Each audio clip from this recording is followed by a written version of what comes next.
Hello and greetings from Iceland.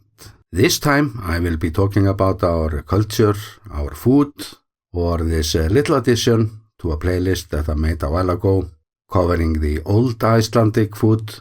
And since we have this 3-day special celebration starting today that not only covers food but candy as well, I feel as this video belongs as well in my playlists about Icelandic culture and tourist tips, since most of our guests don't know what days we are about to celebrate. But this celebration starts today, Monday, and this Monday is called Bolludagur. That means bun day, and we can also call it the Christmas season for Icelandic bakeries. And the season starts actually a few days before the actual bun day, so we eat all this sweet stuff for days. And many families make their own buns at home, of course, and often from some family recipes and traditions. And where I come from, even the ravens get some, although the pink stuff looked a bit odd to this fellow. And tomorrow, Tuesday, we have our own version of Fat Tuesday, but we call it Sprengidagur. But the direct translation would be Explosion Day, because we are supposed to eat until we are about to explode. And the Explosion Day is dedicated to only one type of food, or salted lamb meat. That is actually a part of our old food culture. Before the refrigerators, so there were only a few methods we used storing food. But unlike many old traditional dishes here in Iceland, this one is actually quite good. And the salted lamb meat is served with a soup from split beans that goes well together with carrots, potatoes, and sweets. And it's a must to have some bacon in the soup as well, making the taste profile of the soup very rich and to harmonize with the salted lamb. But we use nitrates to sharpen the taste of it. So the meat is still red after it's been boiled to the bone. This dish, it used to be quite common in Icelandic households until not so long ago, but it's mainly just served now, this one day of the year. It's really not that healthy. And before this special day, tomorrow, there are restaurants who process the meat themselves before this big day. And I know of one place that processed 2.5 tons of meat, all served during this one day in 2022. So if you're a tourist doing some food experiments like many love to do and happen to be in Iceland this week, I would recommend the 2 places I'm linking to, because you won't find this in just any restaurant. And the third party that we're having now on Wednesday, that's the time to spoil the kids. And this custom originates from Ash Wednesday. And actually it's still called Ash Day here in Iceland, or Öskudagur.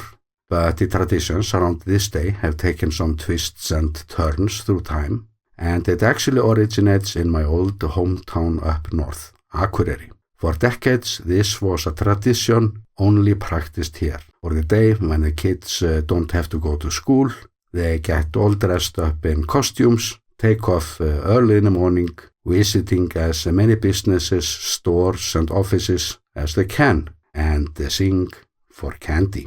And they never wander between houses, so it's not like Halloween. And I used to do this as a kid numerous times here in Akureyri, and they come back with a full bag of candy, and I kind of liked it. But then I grew up and moved to Reykjavík, and placed myself at the other side of the table as a shopkeeper in my own little store. And it's about then when this tradition got picked up in Reykjavík, and all over the country actually. But I never liked how this tradition played out in Reykjavík. Up north, there was always some ambition going on when it came to the singing. Kids would practice even for days and even do little shows. And I feel as the singing is more of a formality back south. Full store of sugar-tuned kids all day, often very much out of control. And as for the singing, I just found this video shot in my store 11 years ago. You know, you have a special someone.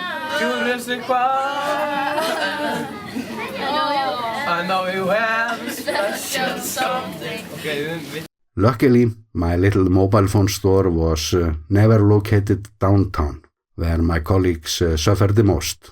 But I did get my fair share of pain, as you saw. And in total, during my years as a shopkeeper on the corner, where I managed to speak to more Icelanders than any politician, I estimate that I got somewhere between 5,000 and 10,000 kids to sing for me. And I have to say that I don't miss this part of the market. I had my share of ups and downs until my market kind of vanished into the phone operators. But when I look back at days like this, I'm actually just grateful for being where I am today, trying to explain my country from my own perspective. And I hope that this video will explain some of the things that our guests will see in the coming days. And I do recommend the salted meat. There are way more nasty Icelandic dishes out there. But as for tomorrow, I have been to Poland numerous times, so I will never recommend Icelandic bakeries, although some of them are getting a bit more modern when it comes to the selection. And the second tourist tip of the day is that when you find people crying in our bakeries, they are most likely from Poland or Lithuania, since, like me, they just miss the selection that they could have got. And the tourist tip for Wednesday, you will find great visuals for the camera downtown. And if you stop by in a pharmacy and buy some earplugs, it will be even more fun. So check out my playlist about Icelandic food and culture. My food videos get a horrible rating when it comes to thumbs down due to its brutal content. But that's just our ancient food culture, or a story of its own.